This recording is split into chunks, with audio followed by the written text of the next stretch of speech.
Hello friends, welcome back to the Borderless. Here are 100 greatest philosophical quotes, English and Kinyarwanda.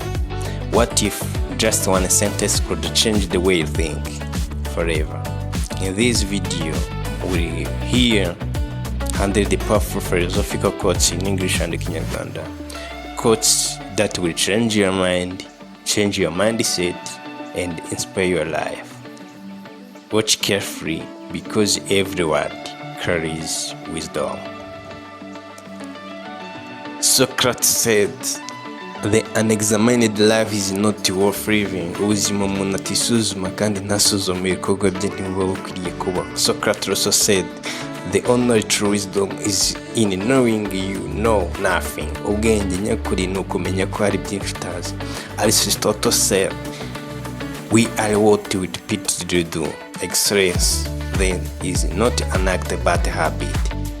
We are what we repeatedly do. Excellence then is not an act but a habit. Ibyo duhora dukora nibyo bitugeraho turiba, kandi indashyikirwa si igikorwa kimwe ahubwo ni umuco. Kuba indashyikirwa si igikorwa kimwe ahubwo ni kuba umuco. Confucius said, "It does not matter how slowly you grow as long as you do not stop." Nta kibazo uko ugenda buhoro, icy'ingenzi ni ukutarekera gukomeza. So remember to subscribe, like, comment and share. Thanks for watching.